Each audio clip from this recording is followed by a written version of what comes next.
M-Pesa platform fees and the 25% excise duty on mobile phones. On fiscal discipline, starting at the top, we will cut State House operations from 12.6 billion shillings to 6.3 billion shillings. We must cut the NIS allocation from 58.6 billion to 35 billion shillings. Kenya is not at war, yet the NIS has doubled since 2020 without proportionate gain. We'll also abolish the 13 billion shillings police motor vehicle leasing program and procure direct, saving 4 billion shillings over the contract life. We will then redirect the 35 billion shillings in savings from NIS and State House reductions into a national irrigation investment fund covering Garissa, Marsabit, Wajir, Turkana, Kitui, Makueni, Laikipia, and Kajiado. Because food security is national security.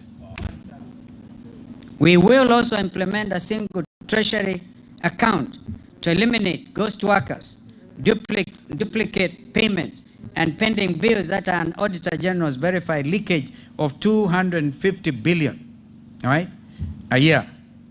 And we must congratulate the Auditor General, because there are two ladies I personally respect, the Controller of Budget and the Auditor General. Two ladies who have stood strong in the interest of the Kenyan people. Every contract requires confirmed exchequer backing before work begins. Any accounting officer with an adverse Auditor General report must step aside immediately. Now you may ask, where does the money come from? I'll tell you. 200 billion shillings from the structured sale of stored affordable housing projects at market value. 250 billion from single treasury account efficiency savings. 90 billion shillings from a simplified flat 7.5% rental income tax on large landlords currently evading through complexity.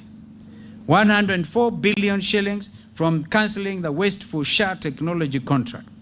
125 billion shillings from halting non-priority vanity capital projects. 30 billion from right-sizing NIS and State House. That is not a promise. That is a united alternative government's balance sheet. A message to the Kenyan people. To the primary school head teacher writing a letter home in July because capitation has not arrived, we see you. Under administration, that letter will never need to be written. To the mother turned away at the hospital gate because the SHA system was down, we see you too. And under our administration, that gate will never be closed to you.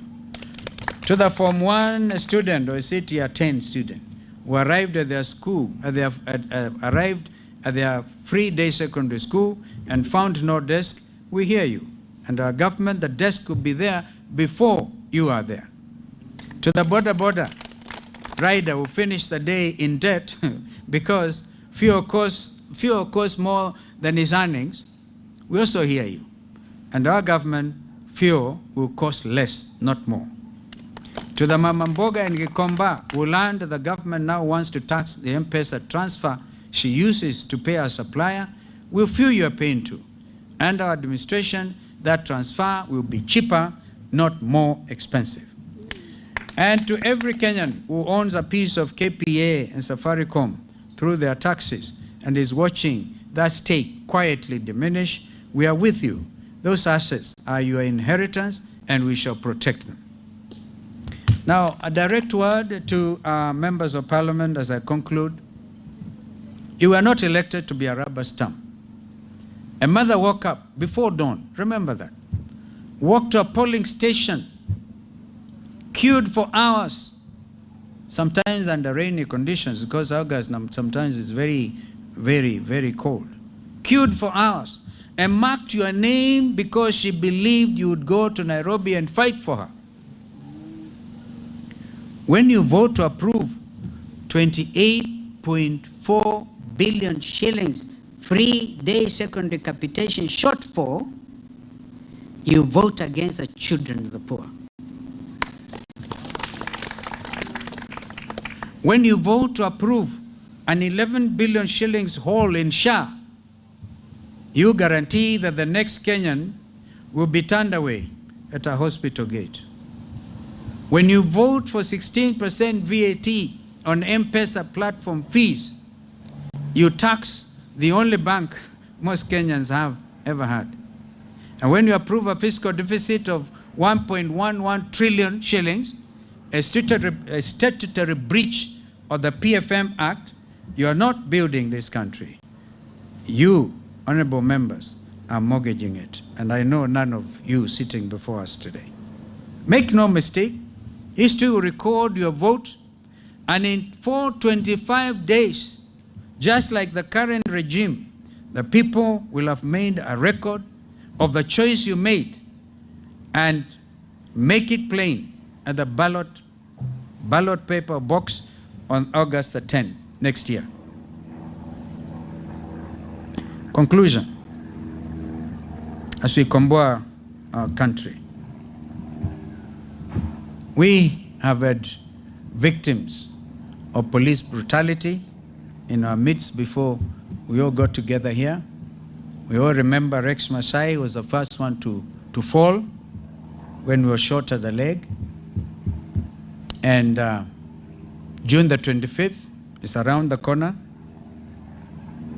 I have confirmed from Honorable Makali Mulu, and I share that with Bernard Kavuli and his colleagues, including their advocates,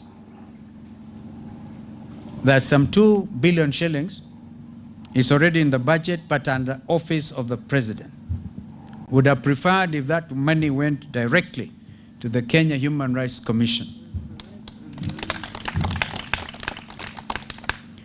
And then, even then, it's not even sufficient. We Kenyans expect it's not enough. Like, I really congratulate my brother Rigiji for saying he is not in need of 50 million shillings for a breach caused on his own rights under the law, under the Constitution. So it is very easy for this administration to think by paying 2 million shillings to a family whose son was felled by a police bullet, you have done justice. Kenyans deserve and they demand justice. The perpetrators of those heinous crimes, even as we speak, this police continues to perpetuate those abrogations of our Constitution. Did we not hear yesterday in Laikipia, and people like Laikipia, we hear you, my colleagues will speak to you about that we're importing Ebola, and then we kill. Even when our people peacefully demonstrate, you kill them. Can you imagine a regime that arrests a Chief Justice Emeritus? We will be organizing massive demonstrations to protect the Nairobi National Park. So it is not just Chief Justice Maraga, whom they tried to harass yesterday. So we stand in solidarity. We want this money paid.